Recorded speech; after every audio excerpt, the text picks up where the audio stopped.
बिस्मिल्लाहिर्रहमानिर्रहीम। मैं हूं मलिक मोहम्मद अली, प्रोग्राम बात से बात मलिक मोहम्मद अली के साथ।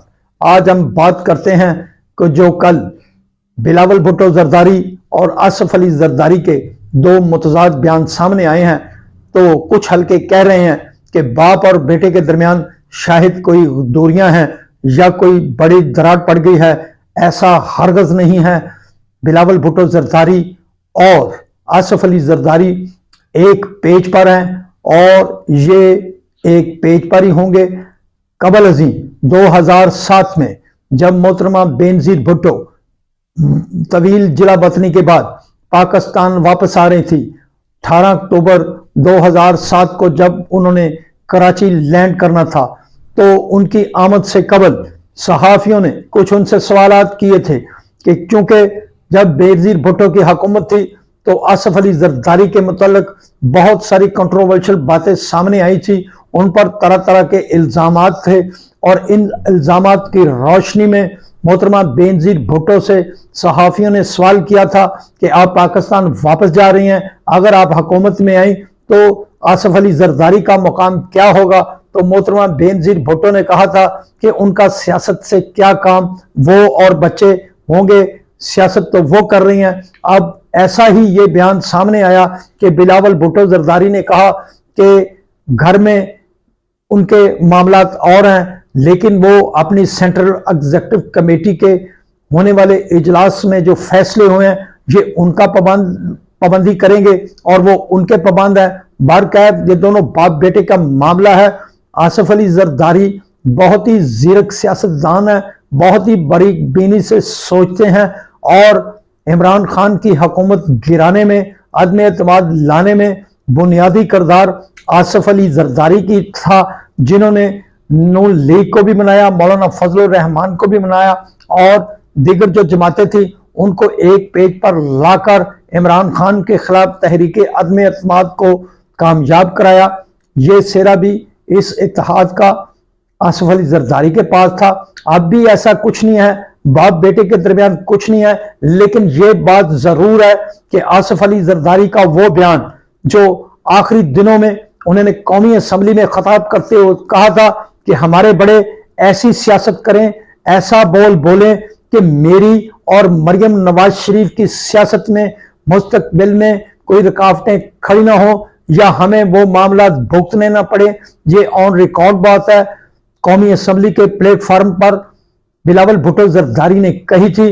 बहरहाल अब ये जो बयानात हैं, ये बयानात पीपल्स पार्टी की एक मैच्योरिटी को भी साबित करते हैं कि बिलावल भुट्टो का यह कहना कि वो सेंट्रल एग्जीक्यूटिव कमेटी के फैसलों के पाबंद हैं और आसफ अली जरदारी ने जो बयान दिया है वो अपने बयान के जिम्मेदार हैं।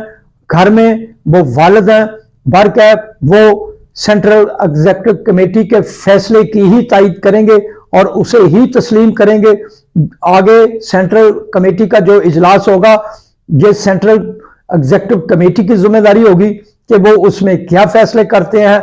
बहरहाल ये तो होगी पीपल्स पार्टी की बात, बाकी रहेगी मुस्लिम लीग नून। मुस्लिम लीग नून के अंदर भी जबरदस्त कंफ्यूजन चल रही है, मुख्तलिफ आरा जोर पकड़ रही हैं।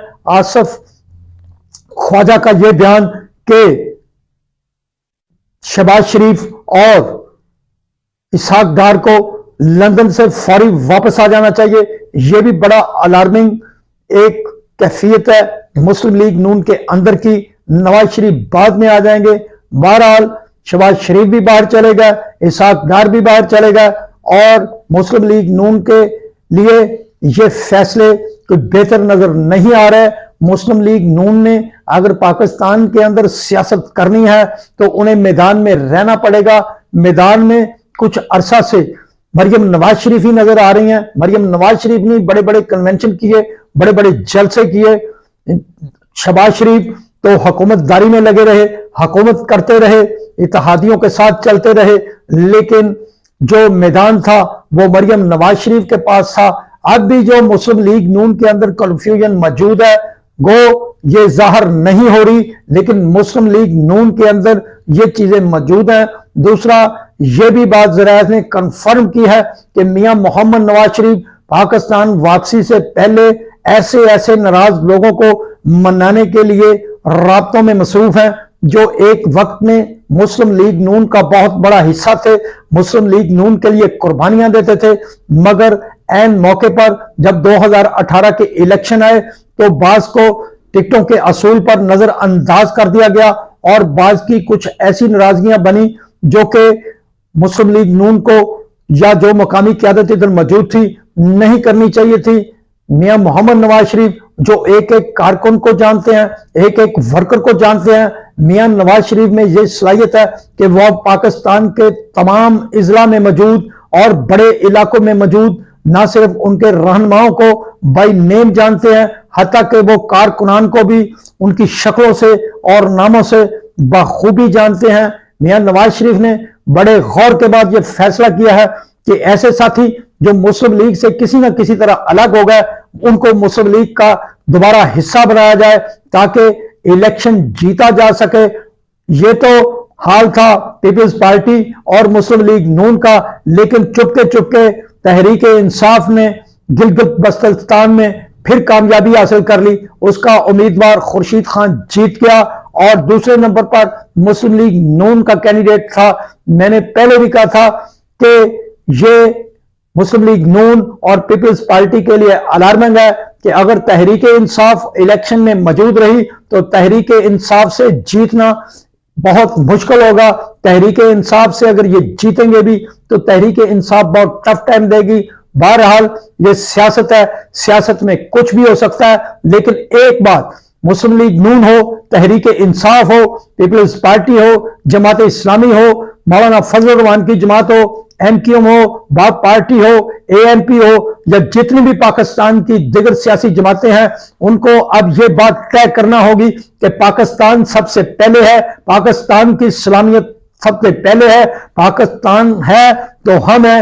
ये जमातें जो भी अगर किसी से कहीं गलतियां हुई हैं तो उन अपनी गलतियों को खत्म करें, मुल्क को आगे ले जाने के लिए मिसाके मईशत करें, मिसाके जमहूरियत पर अमल करें और सबसे अहम बात कि पाकिस्तान की सलामती के इदारों के साथ मिलकर पाकिस्तान की मईशत की बहाली के लिए काम करें, पाकिस्तान की सलामती के लिए, पाकिस्तान की सरहदों की हिफाजत के लिए फ्रंट लाइन पर खेलें। और जिनके ख्याल में ये बात है कि वो किसी ना किसी तरह अपने आप ऐसा कोई मामला करें, ऐसी कोई दुकानदारी चमकाए कि इदारों के खिलाफ बोलकर इदारों को सोशल मीडिया पर तरह तरह के इल्जाम लगाकर अगर कोई समझता है कि मैं अवामी पॉपुलैरिटी ले लूंगा, मैं समझता हूं कि इस वक्त ऐसा नहीं होना चाहिए। पाकिस्तान की सलामती के लिए सब सियासी जमातें एक प्लेटफॉर्म पर हों